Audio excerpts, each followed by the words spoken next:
Commission, NDDC, Dr.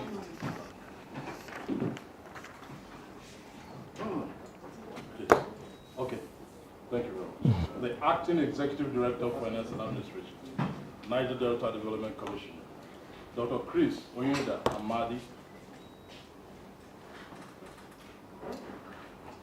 our friend, brother, and in-house consultant to the NDDC, multi-consultant,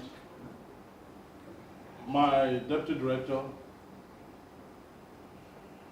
gentlemen of the press, ladies and gentlemen, good afternoon. Afternoon. I want to start on a note of pessimism. We want to do a discussion with you as a father. We want to do a discussion that will enable you to talk to your children, as it were, in the Niger Delta. Let the people of Niger Delta know what you have been doing as part of a new team to rescue the situation. But we also know that we are human beings. Yeah. In the course of this discussion, these frank discussions, there are likely to be some slips on our part. We may ask some wrong questions. The questions might not flow properly. In that case, the safe precaution to take is to ensure that every person present is such that we are sure that nothing will leak, even slips of tongues that are recorded one way or the other. Having said that, if it pleases you, sir, other than the pressmen, you may let the others stay. Otherwise, if they don't mind, they may want to give us some time so that we conclude the interview. Having said that,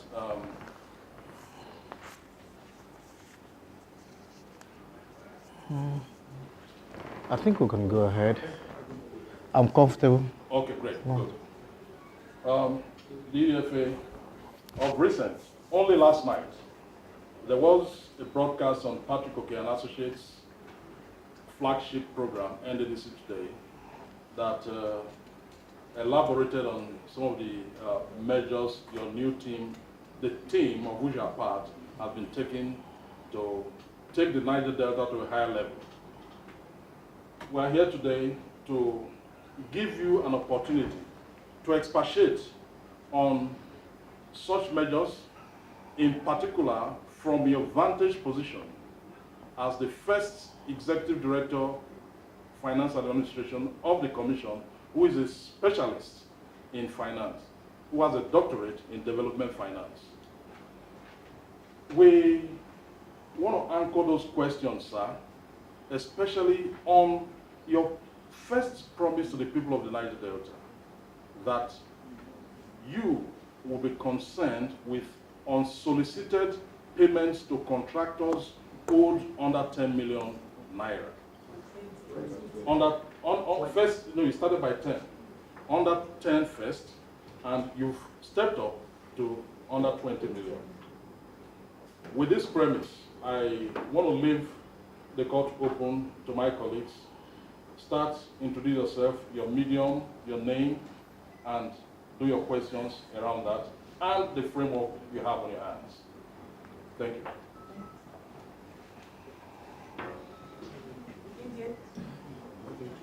Yeah, okay. First, my name is Oge Chikola, right, for YTA News. Drawing from the last speaker now, we learned that part of the things you have embarked on is payment of contractors for them to mobilize or immobilize to site. How meticulous is this? Because we're talking about money in millions now. How are you going to handle this?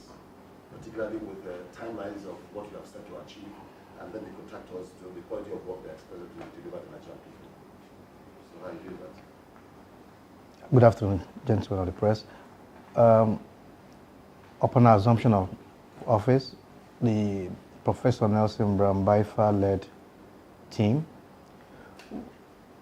thought it very necessary to address the issues of backlog of payments, because most of these projects have been completed. Some are at various stages of completion. Yet the contractors who had verifiable certificates were not paid. And we thought that it was necessary to spread payments across the levels rather than concentrate on specific contractors, and ensure that as we pay them, they go back to site to complete. For those who probably have completed, we make sure we get them paid, and in the days to come, the MD would graciously go and commission most of these projects. Now, to get a contractor paid, there are things that you require. We need to have properly certified and verified certificates. We went through the entire hub of verification, and we revalidated the old certificates we found to ensure that these certificates are good enough for payment. But we also realized that we had the chunk of very small payments which were still outstanding. And this is where you find the youths who had done little jobs, little supplies, little contracts here and there, yet they were not paid. I'm a youth. I'm within that bracket, and I feel for our region because the entire issues of restiveness is within the range of the youthful population. So we thought it was necessary to also clear those backlogs, which was why we introduced that policy of graduating our outstanding payments from 10 million and below, 20 million and below, 30 million and below, until we were able to clear up what is outstanding. We made that promise when we came on board. We have not only made a promise, we have implemented them. You are a journalist, you can verify that. You can go around the streets. We're getting feedbacks here and there. People stay in the comfort of their homes and receive their alerts. We're happy that we've tried to use this measure to assuage our restive youths, and we're happy with the feedback we're getting from the youths of Niger Delta. That is on one side. On the other side, we had little programs and projects which were actually designed and dedicated to the youthful population. Some of them, we have also handled them, or what we call the Water Hyacinth program is a project, and we got them to attend to that assignment, those projects, and they've done them. We've also paid, and the range of those who benefited are also, the chunk of them are within the youthful population.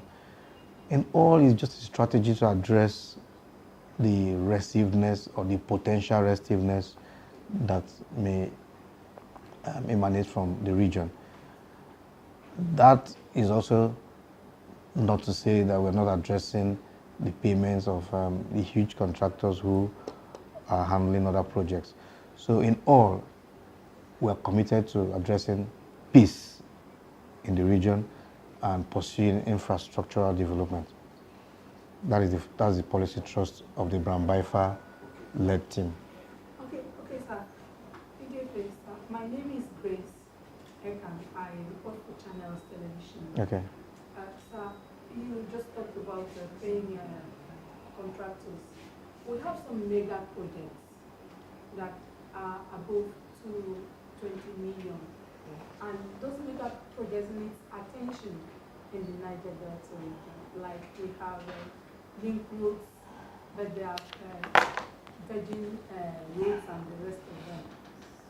What are you going to do concerning those mega projects for them to, because the roads, some of the roads and most of those projects are very necessary for the people of the rural area in the Niger Delta region.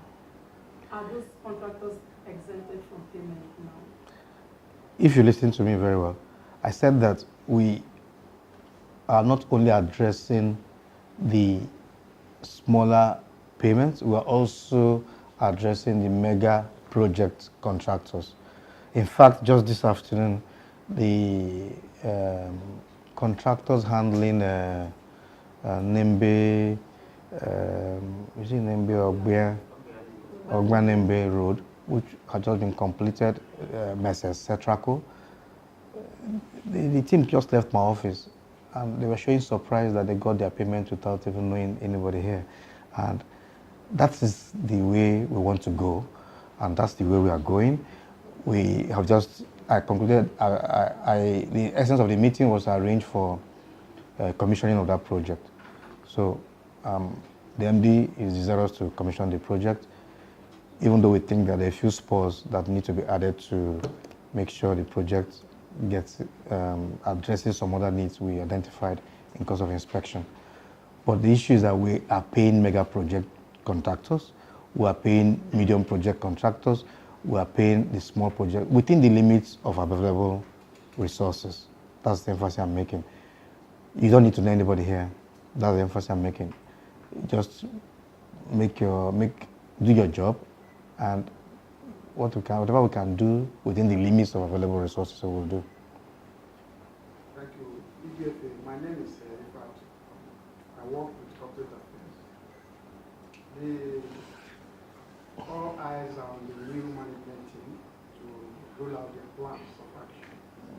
Can you tell us the plans, the activities that you've lined up for the coming weeks?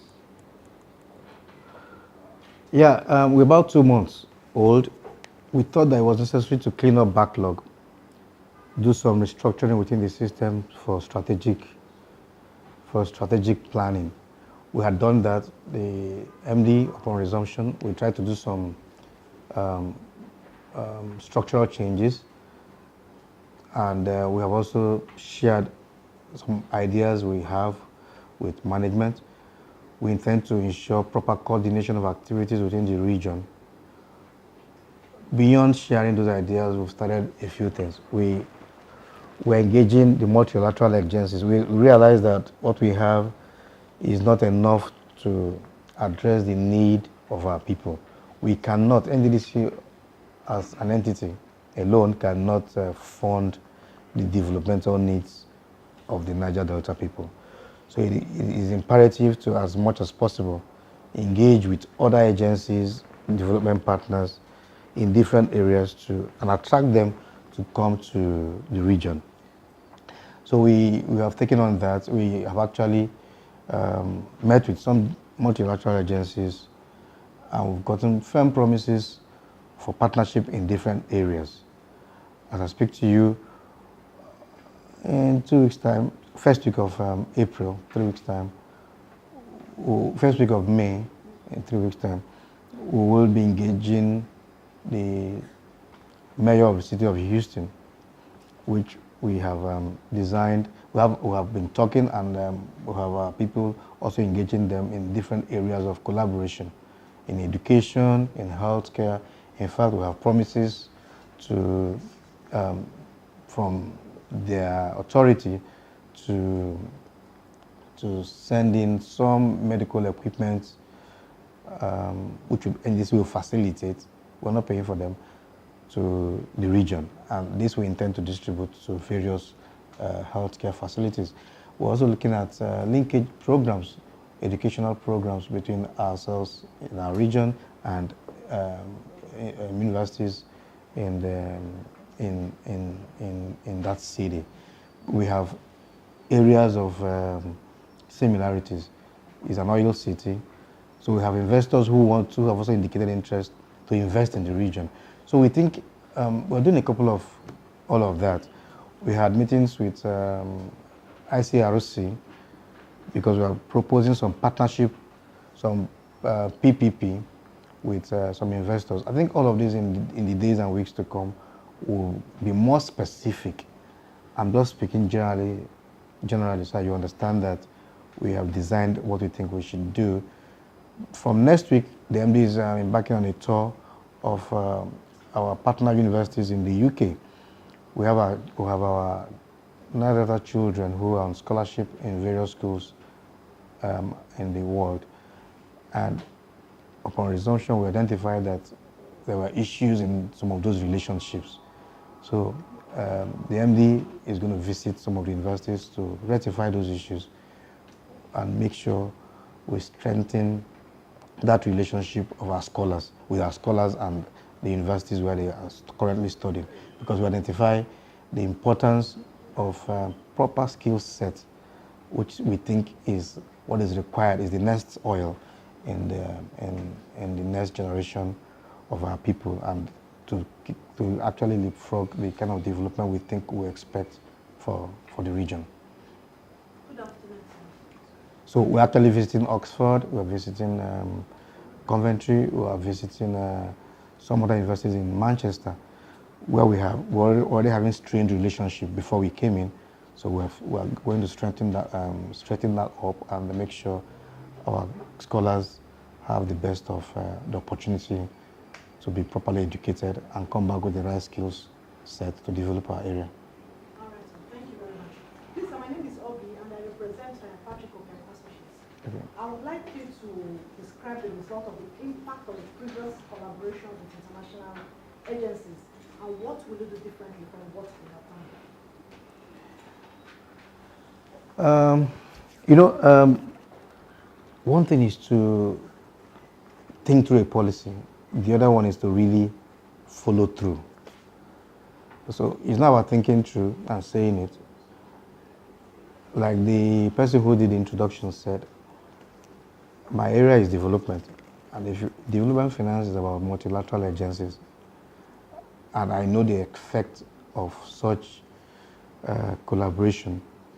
And I believe that if we do what we have said we're going to do, the injection that it will bring into our economy would at least help reduce the restiveness we have. It also creates a plethora of other opportunities that we think can come to our people. What we think happened in the past was that maybe some of these things were just more of ideas, but maybe they didn't have all the time and the deep thought to follow through. We're actually in an acting capacity, but we're working assiduously to follow through. Good afternoon, sir. My name is Colin Isbaram, Radio Nigeria. You did mention that the Commission is collaborating with some organizations, in the effort to develop the region. Can you know some of the organizations that are collaborating with?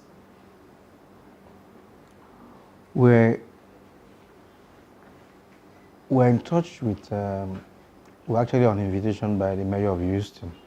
We're meeting with the City of Houston. In that meeting, we're going to be meeting with investors from that area. And we're meeting with some universities from the same, that are in Houston. He's putting this set of people together, and hospitals and other investors. And we hope to pursue areas of collaboration and mutual benefit.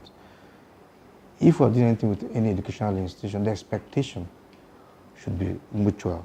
So we could have linkage programs where at this moment, we're actually funding scholarship programs. So we can actually move some of our scholarship students to some of their schools and expect some other things in return. So it's not just enough paying for our students on scholarship. Now we're trying to tie some kind of mutually beneficial relationship beyond seeking the education. We're hoping that we could get some other kinds of benefits in return, like